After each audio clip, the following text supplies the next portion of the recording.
Hello everyone, what is up? It is me, AlbyMTG, and today I'm bringing you guys 5 colorless cards in Dominaria that are currently seeing play in Legacy and Vintage. So Legacy and Vintage are of course the most powerful of the Magic the Gathering formats. Legacy, you get access to some very strong, powerful cards like the Dual Lands and Deathrite Shaman and some other very strong cards in that format.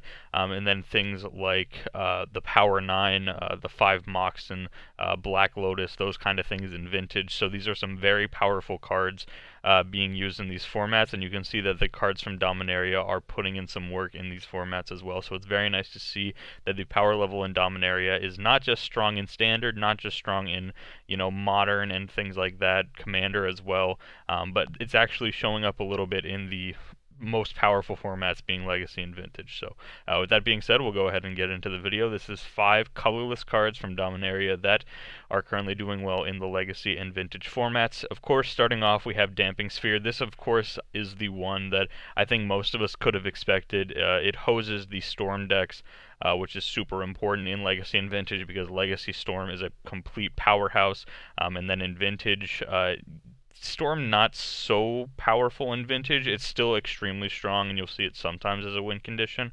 But mainly what this is doing is you can power this out with your own moxes or moxen on turn 1, and then whenever your opponent wants to play additional moxen, it'll cost them 1 to play their mox instead of just allowing them to play it for 0. So really what it does is taxes everyone's play in that format, which it normally doesn't happen, which in turn makes the format a little bit slower in Vintage, which is very, very nice. And then of course it just shuts down Legacy Storm, which is just absolutely fantastic because Legacy Storm is a very, very powerful deck. I've seen it go off many times, and I've seen it do many turn 1 kills, which is absolutely insane. But I've seen it plenty of times, and Damping Sphere can definitely help to lower the power level of Legacy Storm. Next up, we have Karne, Scion of Urza. Karne is currently seeing play a little bit in Vintage, not so much, but mainly in Legacy. Legacy, it put 2 copies into the winning deck of yesterday's Legacy Grand Prix at GP Birmingham. It was a mono-red prison deck, which ended up winning, and it was playing 2 copies of Karne. The deck was super, super sweet, and again, Karne just putting in the power. Notably, in Legacy and in Vintage, you get access to lands like City of Traders and Ancient Tomb, which are both lands that can produce 2 colorless mana, so you could possibly have out your Karne Scion of Urza as early as turn 2 in these formats, which is super, super strong if you can get one out that early. And then in Vintage, you have the potential of even getting it out on turn 1 if you have like 2 moxen in your hand along with Karne and some type of 2 mana producing land, City of Traders, or I apologize, I just said it, City of Traders and Ancient Tomb. There we go. So if you have those, it's possible to get this thing out on turn 1 in Vintage, which is extremely, extremely powerful. Next up, we have Traxos. Traxos is currently seeing a little bit of play in the Vintage Shops deck that works off of the card Mishra's Workshop, which is a land that produces 3 colorless mana, but that mana can only be spent on casting artifact spells. Notably, Traxos is in fact an artifact, and he cares about having other artifacts cast, so it's possible to get this guy out quite fast as well. And then of course all of your moxes in Vintage, if you just play a mox, that's 0 mana to untap your Traxos and then get in for 7. And again, similar to the Karne that we just talked about, you can have this out as early as turn 1, turn 2.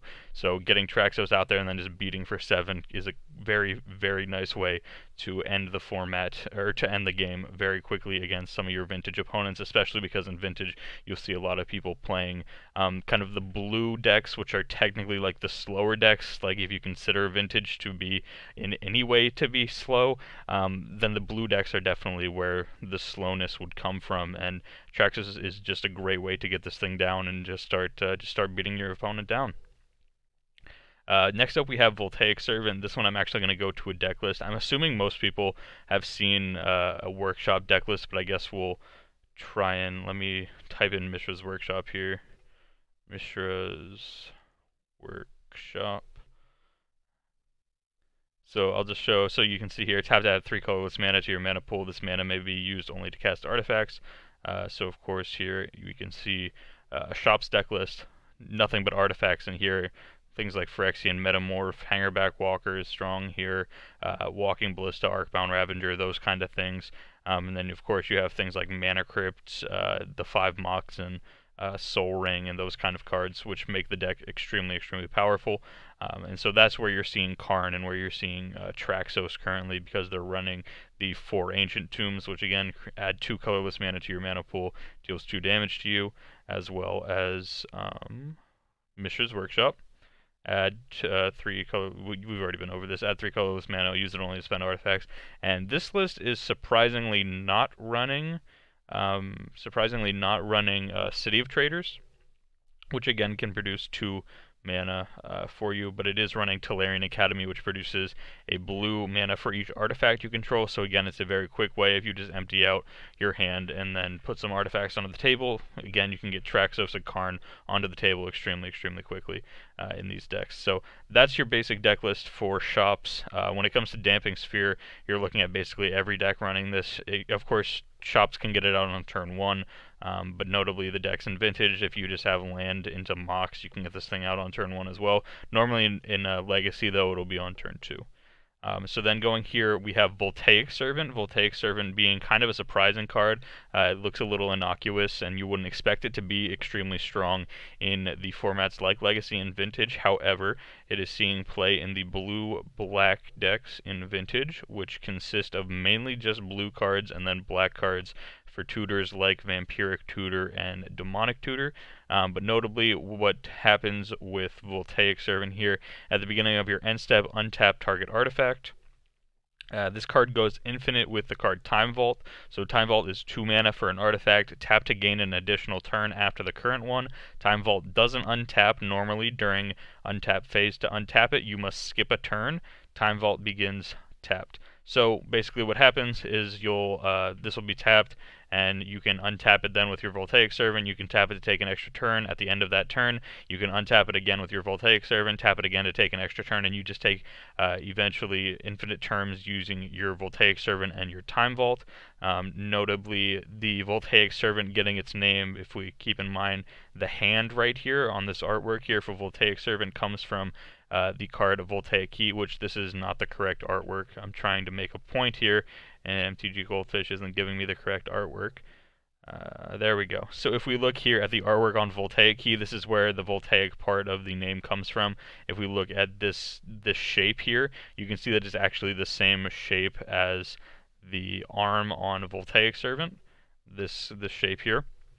And both of them go infinite with Time Vault, which makes it very nice. This just adds an additional piece to the combo where you can, if you have your Time Vault but you don't have your Voltaic Key, there's a second chance that you can then possibly have your Voltaic Servant instead as a way to untap it and take infinite turns.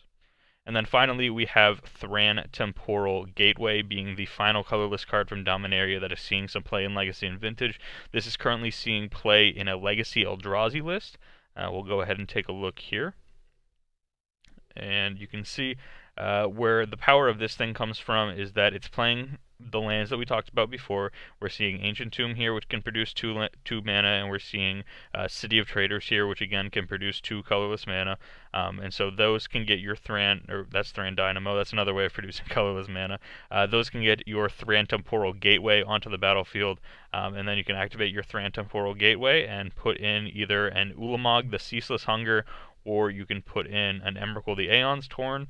If those don't work for you, you can also put in an Ugin, the Spirit Dragon, as well. And this deck is also running the 4-mana Karne that we talked about earlier on in the video as well. So basically, the way that this is working is you beat down your opponent with powerful cards like Thought-Knot Seer, Endbringer, and Wormcoil Engine, as well as Batterskull. However, if that doesn't work, you do have the backup plan of using Thran Temporal Gateway to cheat an Ulamog, the Ceaseless Hunger, or an Emrakul, the Aeon's Torn, or an Ugin, the Spirit Dragon, into play, and then just using those to beat down your opponent. So that has been the video. I hope you guys did enjoy it. Again, we'll go over all 5. Damping Sphere, Traxos, Scourge of Krug, Karne, Karne Scion of Urza, the Voltaic Servant, which again I think is my favorite on this list because I don't think a lot of people would have expected this. Not many people, when most people see this card, they don't really think much of it. Like, it's just kind of like an okay card in draft.